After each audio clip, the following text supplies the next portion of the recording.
Merancang dan mengelola bisnis jasa. Kelompok 3, anggotanya Salsa Arifah Putri, Wardina Sofia, Yanisha Okcintia, Lisa Ramadhani. Pentingnya jasa. Ketika perusahaan produk semakin sulit mendiferensiasikan produk fisik mereka beralih ke diferensi jasa. Perusahaan menemukan banyak keuntungan dan mampu mempertahankan pelanggan dengan mengiriman tepat waktu, jawaban pertanyaan yang lebih baik dan cepat, resolusi keluhan, dan pelayanan yang ramah dan cepat. Definisi jasa. Jasa atau layanan adalah semua tindakan atau kinerja yang dapat ditawarkan satu pihak kepada pihak lain yang pada intinya tidak berwujud dan tidak menghasilkan kepemilikan apapun. Ada banyak faktor jasa, antara lain pemerintah, swasta, non-profit, bisnis, retail, dan manufaktur. Kategori bauran jasa. 1. Barang berwujud murni. Ada sabun, pasta gigi, garam. Yang kedua, barang berwujud yang disertai jasa. Ada mobil, komputer, smartphone. Yang ketiga, hibrida seperti restoran. Keempat, jasa utama yang disertai barang dan jasa kecil seperti airliness dan banking. 5. Jasa murni seperti pengasuh bayi, konsultan, dan psikolog. Perbedaan jenis jasa. 1. Jasa berbasis peralatan atau berbasis orang seperti cuci mobil, angkutan publik. 2. Jasa yang menggunakan berbagai macam proses untuk menghantarkan layanan seperti fast food, kantin, prasmanan. Yang ketiga, jasa membutuhkan kehadiran klien atau tidak seperti salon kecantikan dan dokter. Yang keempat, jasa untuk kemudahan kebutuhan pribadi atau kebutuhan bisnis seperti security network company. 5. Penyedia jasa untuk tujuan laba atau nirlaba seperti perusahaan, lembaga amal, dan zakat. Berikut adalah grafiknya dari berbagai produk dan jasa berdasarkan kesulitan evaluasinya. Sifat-sifat jasa. Yang pertama, tak berwujud, yaitu tidak bisa disentuh, dilihat, dirasakan, didengar atau dicium sebelum dibeli, cenderung tidak bisa dicoba terlebih dahulu, yang berarti resiko pelanggan tinggi. 3. Pelanggan mengandalkan isyarat-isyarat untuk mengambil kesimpulan mengenai kualitas. Yang terakhir, pemasar harus mencoba untuk mengelola bukti untuk mewujudkan hal yang tidak terwujud.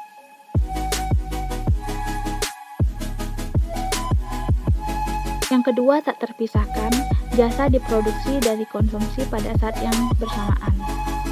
Salon kecantikan dan cukur rambut misalnya. 2. Penyediaan jasa dan kadang-kadang pelanggan yang lain menjadi bagian dari jasa seperti restoran. Yang ketiga, terdapatnya preferensi yang kuat terhadap penyedia jasa tertentu. Yang kedua, bervariasi. Penyedia jasa berbeda-beda dalam hal atribut, keterampilan, mood, dan lain-lain. Bahkan penyedia jasa yang sama dapat memberikan layanan yang berbeda-beda pada hari yang lain. Pengendalian kualitas sangat penting, contohnya pekerjaan orang yang tepat, standar layanan, dan amati kepuasan pelanggan. Keempat, dapat musnah. Jasa tidak dapat disimpan atau dengan kata lain digudangkan. Yang kedua, manajemen kapasitas atau permintaan sangat penting. Contohnya strategi sisi permintaan, strategi sisi pasokan. Strategi permintaan dan pasokan jasa. Dari sisi permintaan, gunakan harga berbeda, tumbuhkan permintaan non-peak, kembangkan layanan pelengkap, install sistem reservasi. Dan dari sisi pasokan, pekerja part-time, perkenalkan peak time efisiensi rutin, tingkatkan partisipasi pelanggan, rencanakan fasilitas untuk ekspansi masa depan, dan bagi layanan. Berikut adalah contoh tabel dari cetak biru hotel. Teman-teman bisa melihat tabelnya, urutannya, dan juga bagian-bagiannya. Selanjutnya kita masuk ke strategi pemasaran jasa. Perubahan hubungan pelanggan. Yang pertama, pelanggan lebih kritis untuk mengungkapkan kritik dan saran. Yang kedua, masih banyak keluhan pelanggan kurang didengarkan. seperti informasi tidak akurat, personel yang tidak responsif, tidak terlatih dan kasar, waktu tunggu yang terlalu lama. Selanjutnya, tingkat laba, yaitu segmentasi pelanggan berdasarkan tiket laba. Pelanggan prioritas sama dengan pelayanan maksimum, sementara pelanggan non-prioritas sama dengan pelayanan minimum. Selanjutnya ada pemberdayaan pelanggan, yaitu peran aktif media membuat keluhan pelanggan yang satu didengar dengan pelanggan yang lain. Kemajuan di teknologi, informasi, dan internet. Yang kedua, merespon keluhan pelanggan secepat mungkin. Selanjutnya, CO Production. Pelanggan memainkan peran aktif dalam penghantaran jasa.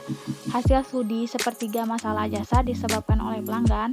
3. Mengelola kegagalan pelanggan. Yang terakhir, bekerja sama dengan pelanggan untuk mengatasi kegagalan.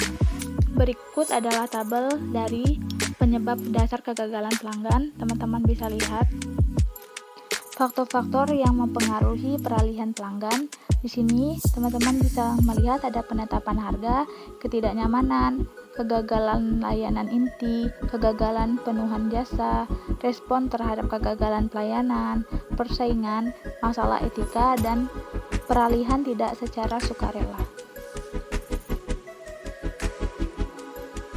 Berikut adalah grafik dari pemasaran holistik untuk jasa. Teman-teman bisa melihat dari gambar segitiga di atas dan penjelasan-penjelasannya. Dan ini adalah contoh tabel dari pengelola kualitas jasa, model kualitas jasa. Di sini teman-teman bisa melihat arah dari tabel-tabelnya serta penjelasan-penjelasannya.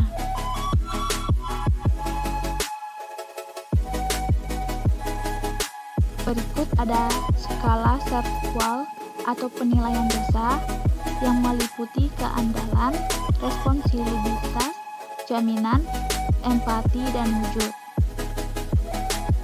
Beserta contoh-contohnya. Praktik terbaik manajemen kualitas jasa. Yang pertama, konsep strategis. Yang kedua, komitmen manajemen puncak. Yang ketiga, standar tinggi. 4. Teknologi swalayan. Yang kelima, mengawasi sistem. 6. Memuaskan keluhan pelanggan. 7. Memuaskan karyawan dan pelanggan sekaligus. Konsep strategis meliputi suatu perusahaan jasa harus peka dan memahami kebutuhan pelanggan sasaran. Perusahaan harus mengembangkan strategi khusus untuk memuaskan kebutuhan pelanggan, contohnya Hotel Four Seasons. Selanjutnya, komitmen manajemen puncak. Perusahaan mempunyai komitmen menyeluruh terhadap kualitas jas.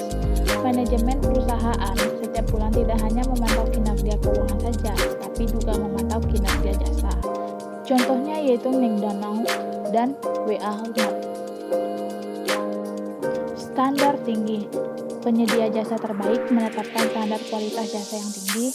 Contohnya, Citibank mempunyai standar untuk menjawab panggilan telepon dalam 10 detik dan surat pelanggan dalam 2 hari.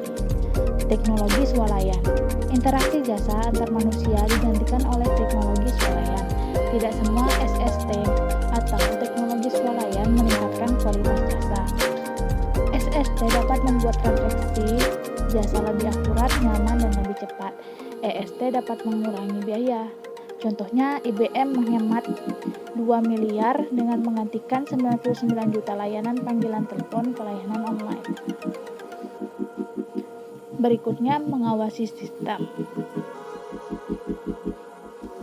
Perusahaan mengaudit kinerja jasanya, baik kinerja mereka sendiri maupun pesaingnya secara teratur. Untuk menyelidiki kepuasan dan ketidakpuasan pelanggan, perusahaan mengumpulkan pengukuran suara pelangganan, pembentukan pengawasan, belanja perbandingan, pembelanjaan misterius, survei pelanggan, formulir saran, dan keluhan tim audit jasa. Selanjutnya, memuaskan karyawan dan pelanggan sekaligus. Sikap karyawan yang positif akan mendorong kesetiaan pelanggan yang lebih kuat. Contohnya, taksi Bluebird. Mengelola layanan pendukung produk. Industri berbasis produk seringkali harus menyediakan sejumlah untuk mendukung produknya. Produsen komputer, mesin kantor, traktor, etc. dapat menjadikan jasa sebagai diferensi kunci. Ketika merancang program layanan pendukung, pemasar harus mempertimbangkan perhatikan kunci dari para pelanggan. Mereka khawatir dengan kendala dan frekuensi kegagalan atau kerusakan produk. Mereka khawatir dengan lamanya perbaikan. Mereka khawatir dengan biaya yang harus dikeluarkan. Penawaran jasa pendukung produk dapat meliputi 1. Memfasilitasi jasa, instalasi, pelatihan staf, pemeliharaan dan perbaikan, serta pembiayaan. Yang kedua, menambahkan jasa yang menambahkan nilai, peningkatan keamanan dan kenyamanan. 3. Memberikan kontrak jasa, jaminan dan garansi yang diperluas IE, peliharaan gratis dan jasa perbaikan gratis untuk periode dan waktu tertentu. Itulah hasil presentasi kami dari kelompok 3. Kurang dan lebih mohon maaf. Terima kasih.